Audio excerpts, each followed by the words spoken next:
Coucou, j'espère que tu vas bien. Aujourd'hui, on se retrouve donc pour mon point lecture du mois d'août et je suis contente puisque le mois d'août a été plutôt prolifique côté lecture. J'ai pas mal lu, j'ai 4 romans et une BD à te présenter et on va commencer sans plus tarder. Une lecture typiquement estivale et qui me fait terminer une trilogie, c'est Dangerous de Chloé Esposito aux éditions Pocket. Cette saga, je la suis depuis depuis l'apparition du tome 1 en poche.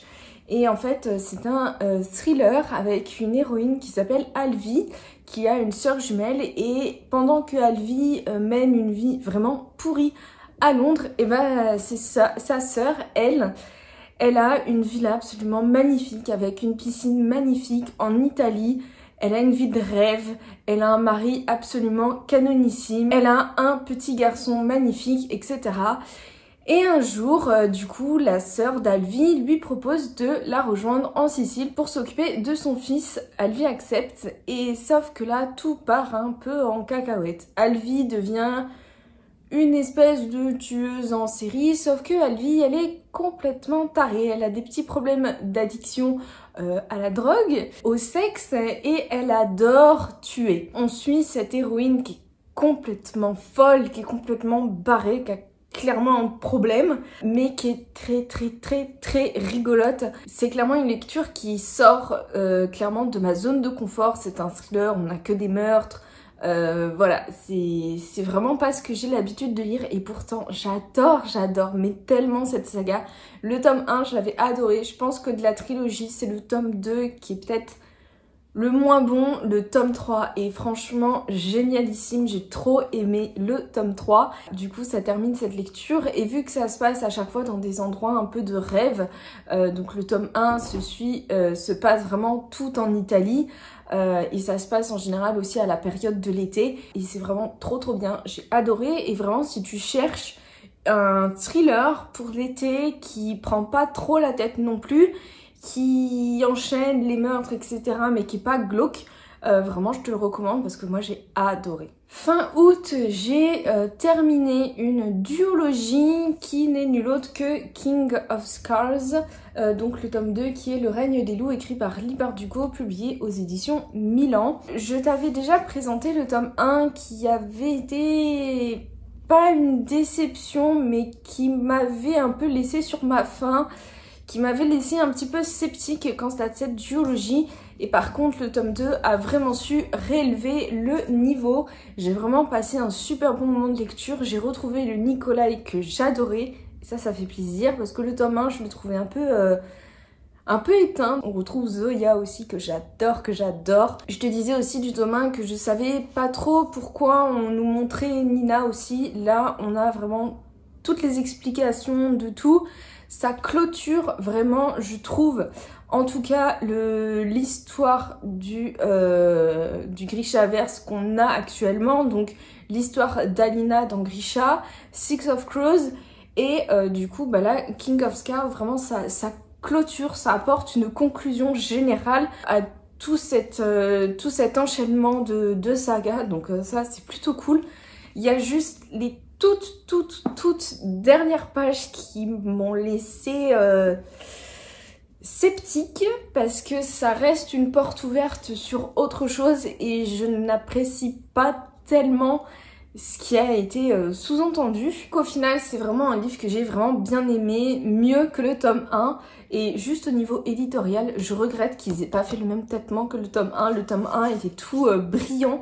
Et là, c'est mat. J'aurais bien aimé qu'ils nous fassent un argenté tout brillant. Ça aurait été magnifique. Mais bon, donc, bref. Voilà ce qui conclut du coup le Grishaverse jusqu'à maintenant.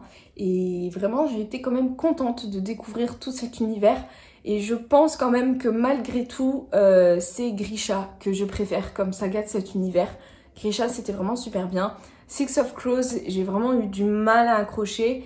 et King of Scars, c'était un petit peu plus nuancé. Ensuite, j'ai lu un livre qui sort aussi un petit peu de ma zone de confort, puisque ce n'est pas ce que je lis d'habitude.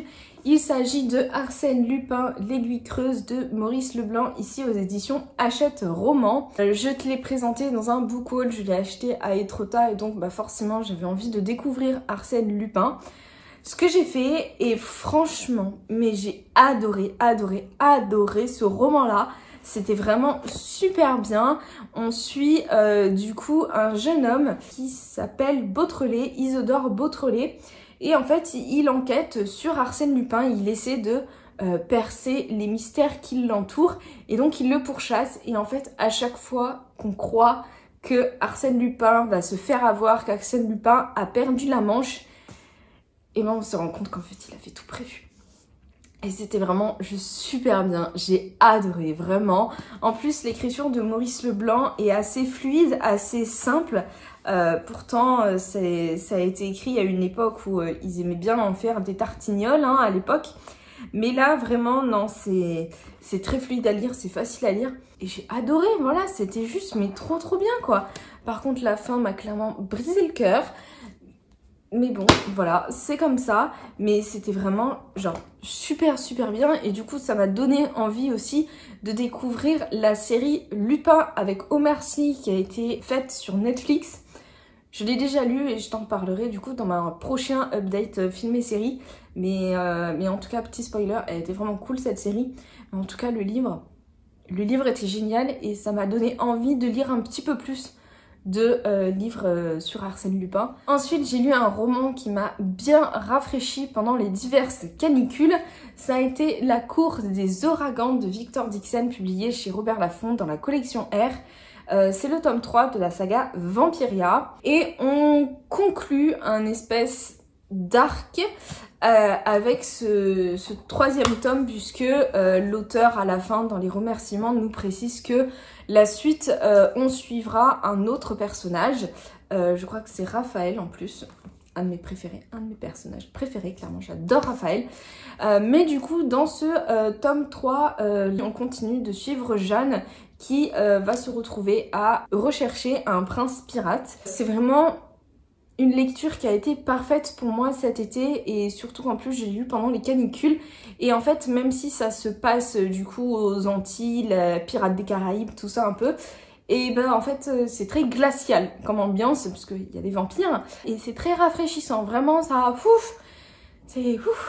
on n'a pas très chaud quand on le lit C'était super bien, tout le roman se passe dans l'océan, sur l'océan. Donc vraiment voilà, en plus ça plonge vraiment dans l'ambiance de l'été, j'ai trouvé, même si on a des vampires, etc.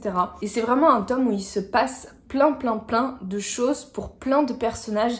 Et ça c'est hyper intéressant et j'ai très hâte déjà de découvrir la suite. Et on sent que c'est pas fini encore pour Jeanne. Jeanne, elle va nous faire plein de trucs hyper sympas et j'ai trop hâte déjà de la retrouver. Je sais pas ce que ça va donner avec l'histoire de Raphaël, mais j'ai hâte de découvrir ça aussi. Donc voilà, pour moi c'est vraiment un super roman. J'ai passé un super bon moment. Donc vraiment, s'il te fait envie, lis-le. Et en plus, il sera parfait là pour le Pumpkin Autumn Challenge aussi. Il est parfait à lire à la période d'Halloween, clairement. Avec tous les vampires, ça reste quand même assez glauque. On va pas se mentir, mais c'était vraiment trop bien. J'ai adoré, donc super bonne lecture. Et on passe du coup à la BD que j'ai lue. Tu l'auras sans doute deviné, il s'agit évidemment du Grimoire d'Elphie, le premier tome, L'île presque, aux éditions Dracou, écrit par Arleston Alouette et Minnie Ludwin. J'ai adoré ce premier tome, je l'ai trouvé trop bien. On suit du coup Elphie et ses sœurs, donc Magda et Louette. Louette est majeure, elle a acheté un bus anglais pour le transformer en librairie itinérante. Et donc elle vient chercher ses deux petites sœurs qui sont en fait, elles sont toutes orphelines depuis le décès de leur mère. Et donc elles partent à l'aventure à bord de ce bus librairie pour parcourir les petits villages de France et vendre leurs livres. Et Elphie, elle hérite d'un grimoire assez mystérieux qui transforme ses origamis en créatures vivantes. Et donc s'ensuit toute une petite quête.